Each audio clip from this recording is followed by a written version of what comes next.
आपके ऊपर किसकी कृपा है? इस लोहे पर जब लोहार कृपा करता है तो कुदाल, फावड़ा, हंसिया, खुरपा लोहा बन जाता है। थोड़ी कीमत बढ़ जाती, थोड़ी उपयोगिता बढ़ जाती। और जब इसी लोहे पर कोई माइक की कंपनी कृपा करती है तो ये लोहा माइक बन जाता है और बोलो तो आवाज को 3 किलोमीटर भेजता है और फिर 1 किलो लोहे की कीमत 20,000 हो जाती है। याद रखना, तुम पर कृपा किसकी हो रही है। और इसी लोहे पर जब कोई कार कंपनी की कृपा हो जाती है तो लोहा कार बनकर आता है, फिर 5-7 लोगों को बिठाकर 120 किलोमीटर की रेस में भागता है। फिर वो लोहा जो 40,000 का था उसकी कीमत 10 लाख, 50 लाख, 1 करोड़, 3 करोड़ हो जाती है। मैं दुबई गया था तो वहां पर 3 करोड़ की कार में बैठा मैं 3-4 दिन तक। भक्त जी के पास 4 कारें थी 3-3, 4-4 करोड़ की। और दुबई में जितनी कारें गाड़ियां होती उसमें स्टीयरिंग बाएं होता है, दाहिने नहीं, बाएं साइड उल्टा। और यहाँ जैसे आप अपने बाएं साइड चलते हो ऐसे वहां पर वो अपने दाएं साइड चलते हैं, उल्टा चलते हैं। उल्टा काम है। इंडिया का ड्राइवर हो, फर्स्ट दिन ही एक्सीडेंट कर देगा, उसकी आदत बिगड़ी। तो मैं बैठता था तो मुझे डर लगता था उल्टा। तो उन्होंने कहा यहाँ सब उल्टा ही है, स्टीयरिंग भी गाड़ी में उल्टा है और गाड़ी उल्टा सड़क पर चलती भी है।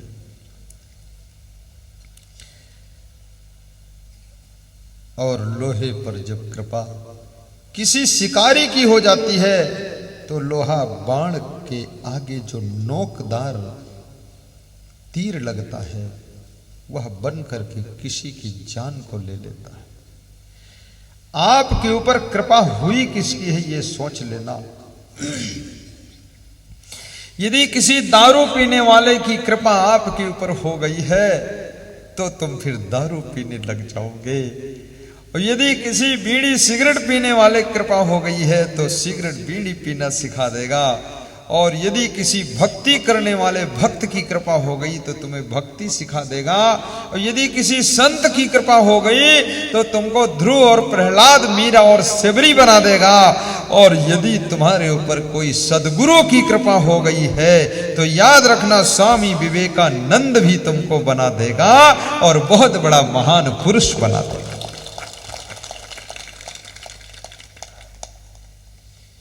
कृपा सिंधु मुझे अपना बना लोगे तो क्या होगा। दारू पिया हो कोई बात नहीं, लेकिन आज से अब मत पीना। तुम दारू पीने के लिए मनुष्य का जीवन नहीं प्राप्त किया। तुम्हारा जीवन इस देश की भक्ति के लिए है। मातृ भक्ति, पितृ भक्ति, गुरु भक्ति, देव भक्ति, इसके लिए तुमने मनुष्य का शरीर पाया है। ये शराब पीकर नशे में पड़े रहने के लिए तुमको ये जीवन नहीं मिला है। और याद रखना, जुआ खेलने के लिए, ताश खेलने के लिए भी तुमको ये मनुष्य का चोला नहीं मिला है। युधिष्ठिर ने जुआ खेला था, द्रौपदी को भी हार गए, 5 पांडवों को भी हार गए थे। तुम जुआ खेलोगे तो तुम कम से कम धन और जमीन को तो हार ही जाओगे। इसलिए जुआ मत खेलो। कितने लोग दीपावली में जुआ खेलते और दीपावली को जुआ खेलने का पर्व मान लिया। दीपावली भगवान राम के वनवास से वापस लौटने का पर्व है, खुशियां मनाने का पर्व है कि भगवान इस दिन वनवास से वापस लौटकर अयोध्या आए थे। याद रखना, दीपावली के दिन यदि तुम माता पिता से नाराज होकर कहीं चले गए हो, भाई से नाराज होकर चले गए हो, तो भगवान राम भी उस रोज लौट कर आ गए थे। तुम भी नाराजी भुला करके अपने घर लौट कर आ जाना, तो समझ लो दीपावली का अर्थ समझ में आ गया। ठंडी में लोग ताली बजाने में बड़े कमजोर हैं, सब हाथ सिकोड़ के बैठे।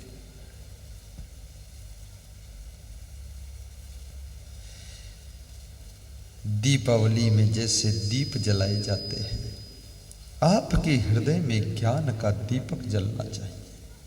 और ज्ञान का दीपक जल गया, इसकी पहचान क्या है? इसकी पहचान ये है कि आपकी जिंदगी के धरातल पर अब बुराइयों का अंधेरा दिखाई नहीं देगा, अवगुणों का अंधकार दिखाई नहीं देगा। अब आपके जीवन के धरातल पर ज्ञान का प्रकाश दिखाई देगा। अब कोई भटकाव जिंदगी में नहीं होगा, तो समझ लो ज्ञान का दिया जल चुका है। मेरे दिल में ज्ञान दीपक जल गए। शराब गुरु के चरणों में दान कर दे। जुआ खेलने की आदत, गुस्सा करने की आदत, आलस्य करने की आदत, गंदगी रखने की आदत, झूठ बोलने की आदत, बीड़ी सिगरेट पीने की आदत, पुड़िया तंबाकू रजनीगंधा खाने की आदत, गोबर खाने की आदत, जितनी आदत सारी आदत गुरु के चरणों में दान कर देना और गुरु का आशीर्वाद लेकर के महान बन करके जिंदगी जीना और अपने जीवन में कुछ ऐसा करना जिससे हजारों का और उद्धार हो जाए।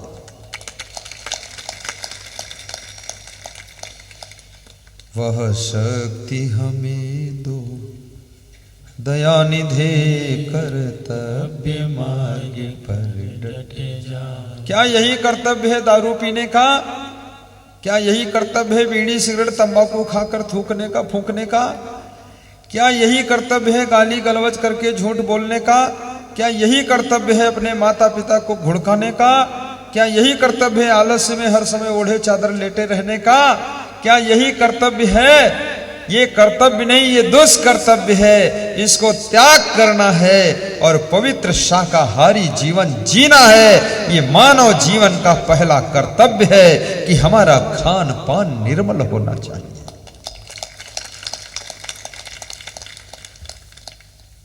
वह शक्ति हमें दो। कहो, कोई ऐसी शक्ति नहीं चाहता है।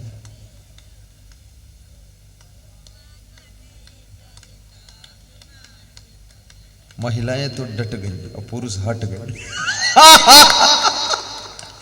पुरुष कोई गाने के तैयार नहीं, क्योंकि गाँव तो के बाद बीड़ी कैसे पी है। और एक मजे की बात देखो, ये महिलाएं ये दारू नहीं पीती, खुश हैं। खुश हैं इसलिए कि दारू पीती नहीं, और पीती होती तो न खुश होती। इसलिए तुम स्त्री को देखोगे तो ज्यादा खुश रहती है, क्योंकि नशा कोई नहीं।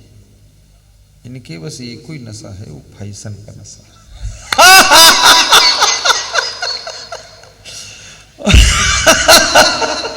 और वो नशा कोई उतारियो ना पाई, सटपटा देना। हम तो बहुत तगड़े इंजेक्शन मारे थे 500 mg, लेकिन फेल वो हो गई जाते।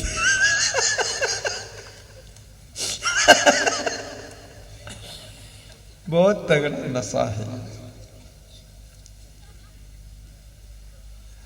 अभी एक और नशा आया है, पूरी दुनिया में छाया है। वो लड़के लड़कियों में बहुत नशा है, उसका नाम है मोबाइल का नशा। वो भी नशा है।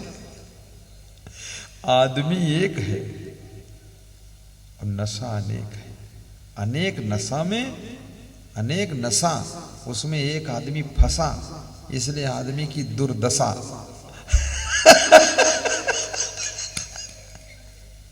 फैशन भी बहुत खतरनाक है। फैशन में सबसे बड़ा घाटा तो ये है, इसमें टाइम अपना बहुत बर्बाद होता है। और चाहे जितना बाल सुधारो गाल सुधारो, ये रात में सो तो फिर बिगड़ जा सो। और रोज एक सुधारे रहो तो और काम कम करियो।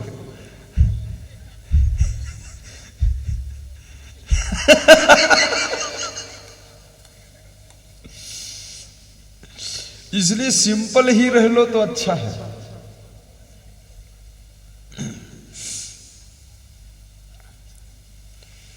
पर सेवा पर उपकार में हम जग जीवन सफल बना जा। पर सेवा पर उपकार में हम जग जीवन। मुस्कुराओ अशोक, हंसो। मुस्कुराइए और गाइए, पर सेवा पर उपकार में हम जग जीवन सफल बना जाए। वह शक्ति हमें दो दया निधे, वह शक्ति हमें दो दया निधे। कर्तव्य मार्ग पर डट जावे, कर्तव्य मार्ग पर डट जावे। पर सेवा पर उपकार में हम जग जीवन सफल बना जाए।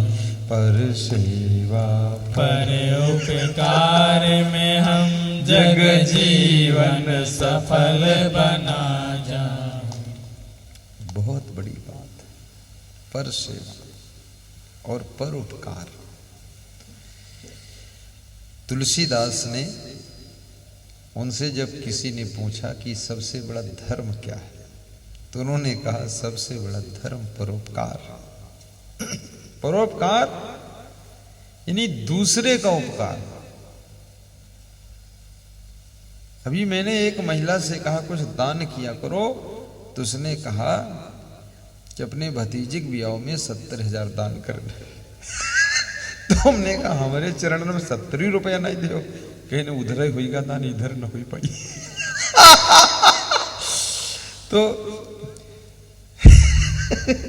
एक प्यासा आदमी जा रहा था, तो तलिया में पानी पिएगा। पुराने जमाने की बात है। तो वहां पानी में सब कीड़वा पड़े रहे, पानी में कीड़े पड़ जाते ना कोई कोई, सब कीड़वा कुलबुलाई और सड़ा पानी गंदा। तो पड़ोस हम दूसरे तलिया रहे, उमा पिएगा, तो वह मुहाई हालो सब सड़ा पानी और गंदा कीड़े कुछ बजाए। तो उसने फिर अपने गुरु से आकर पूछा, ये दोनों तलिया में पानी सड़ काहे गवा है? तो गुरु बोला कि ये दोनों तलिया जो हैं पूर्व जन्म में दोनों सगी बहनें रहे। और इनके गांव में जब कोई कथा भागवत सत्संग होते रहा, तो ये कथा सुनाई जाती रहे, प्रवचन सुने। और वहाँ जब संत जी बता रहे हैं कुछ दान करे चाहिए, तो ये दोनों बहनें एक दूसरे को दान दे देती रहे। बड़ी बहन छोटी को दे दे, छोटी बड़ी को दे दे, कहे दान हो गया बस ठीक है। तो ये दोनों मरी के तलिया बनी और पड़ोस पड़ोस हैं। अब ये तलिए का पानी बह के वही तलिए में जाते, उमक इमामत है अंत कहूँ जाते नहीं, पानी ये हम भरा ही रहा। तो ये सब सड़ी गवा किरवा पड़ी गे, ये मनुष्य रही तब हो दूसरे का नहीं दीन, और ये तलिया बन गई तो पानी दूसरे को नहीं मिलती, एक मिला कर दी इनका उम्मा जा तो उनका इमामत कुल बुला।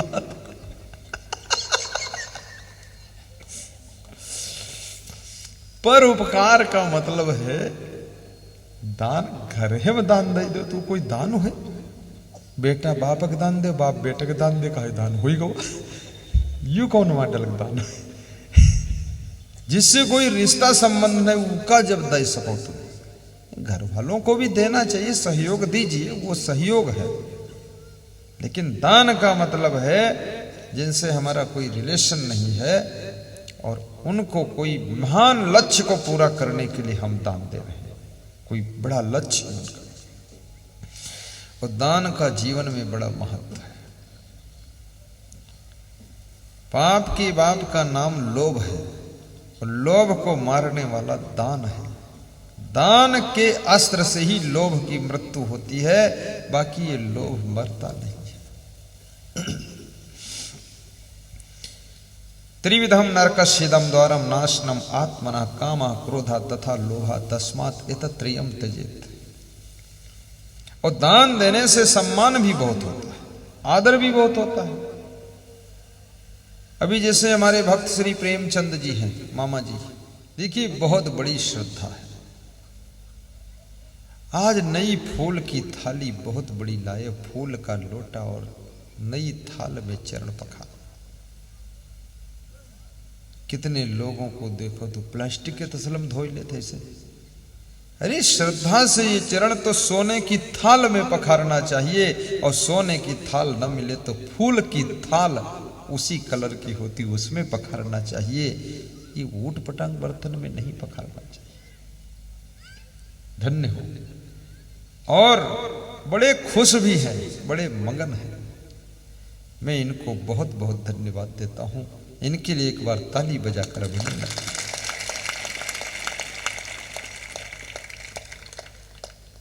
जाओ विराजो, बैठो। तो मैं आपको बता रहा था किसी नशा में न फंसो। ये फैशन के नशे में भी इसमें टाइम बहुत बर्बाद हो जाता है। दूसरा, ये फैशन का नशा आपके भीतर वासना को भी जगाता है, उसमें जिंदगी बर्बाद हो जाती है अगर फंस गई। तीसरा, ये फैशन का नशा आपकी शिक्षा पढ़ाई लिखाई को बिल्कुल जीरो पर लाकर खड़ा कर देता है। और चौथा, ये फैशन का नशा आपके चरित्र को भी नुकसान पहुंचा सकता है। इसलिए मीडियम रहो। और मैं निवेदन करूंगा, सबसे सुंदर शंकर भगवान कपड़ा भी नहीं पहनते थे, बाघंबर पहनते थे, गले में सांपों की माला, कानों में बिच्छू की कुंडल, सिर में जटा, हाथ में कमंडल, त्रिशूल, डमरू। और वो भगवान शंकर की पूजा पूरे संसार में होती है। याद रखना, कोई फैशन जिन्होंने नहीं किया वे जगत पूज्य हो गए। भगवान श्री राम की भी पूजा होती है, सीता माँ की भी पूजा होती है, हनुमान जी, बजरंग बली जिन्होंने पेंट शर्ट भी नहीं पहना, केवल लंगोटा ही बांधा है, उनकी भी पूजा होती है। आजकल लोग तो इतनी टाइट पेंट पहनते हैं कि वह चींटी भी न घुस पाई और खुद ना बैठ पावत है, बिल्कुल दुनाली बंदूक की तरह खड़े रहा था। तो मैं सोचता हूं इसको कोई जन्म की सजा मिल रही है। कोई पाप किया होगा तो फंसा पड़ा टांगे बांधे। जो आदमी अपनी टांगे खुद है न बांध ले, वो बेवकूफ नहीं है कौन बताओ। अरे ढील ढाल कपड़ा पहिरो, हवा लग जाओ, छलांग मार के भाग सको। अब ठीक से बैठ जाए तो पैंट फाट जाए, और दौरी पड़े तो पूरी नोच जाए। तो ये कौन सजा पाए हो तुम? कोई कर्म खोटे हुई है जरूर। अब आदमी सजा नहीं दे पाई तो बुद्धि खुदे की बिगड़ गई, पैंट ठेठ पहिरे घूमत। बड़े आनंद से रहो।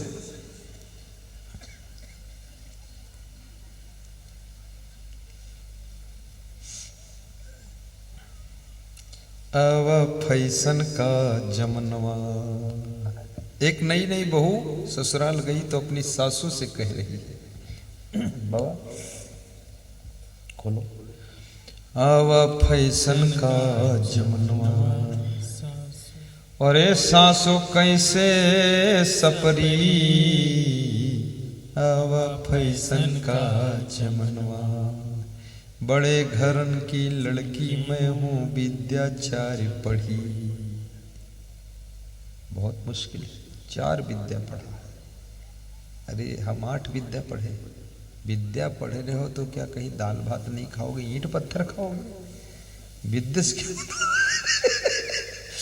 कितने लोग जब अधिक पढ़ लिख लेते ना तो कोई काम ही नहीं छुअते, बिल्कुल पढ़ी लिखी नहीं हुई, कोढ़ी हुई, छू ही नहीं सकते। यह कौन मॉडल की पढ़ाई तुम्हारी?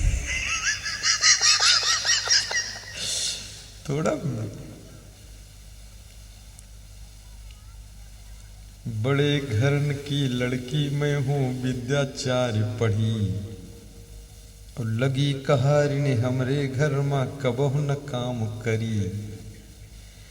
और कैसे पति को पानी देई, मारे सरमन मरी। आवा फैशन का जमनवा, सासू कैसे सफरी। अब ऐसी लड़की के साथ जो पति विवाह कर ले तो समझ लो सेंट्रल जेल में फंस गए। फिर यह ट्राली ढोए रहो जिंदगी भर, अब इवा कोई उपाय नहीं। बहुत बुरा हाल है।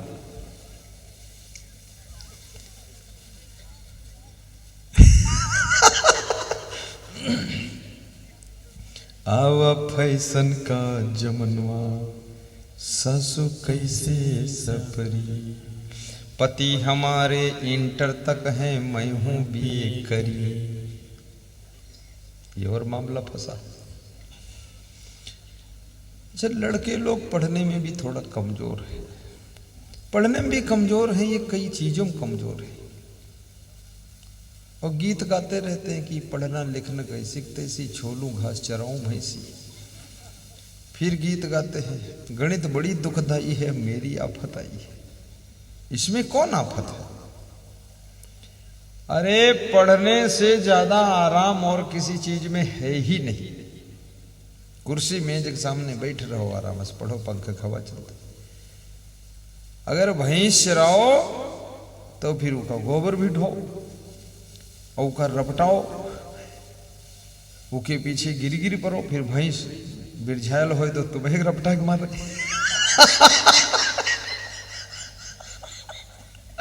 तो ये सब लफड़ा से तो पढ़ना आसान है, लेकिन कितने लोगों को पढ़ाई लिखाई तो बहुत बड़ा हिमालय पहाड़ है, बहुत परेशान हो जाते। कहा पढ़ना ना पड़े चाहे जो कुछ करे पड़े। और मुझे तो पढ़ने में इतना आनंद आता है, अभी भी मैं 25-30 किलो किताबें लेकर चलता हूँ, पढ़ता खूब, जो ही टाइम मिला बस चल। इसमें कौन तकलीफ है अपने को?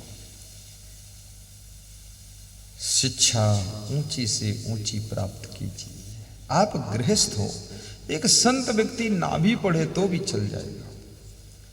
और संतों में जो नहीं पढ़ा है ना, और जो पढ़ा है वो सब दोनों बराबर है मामला।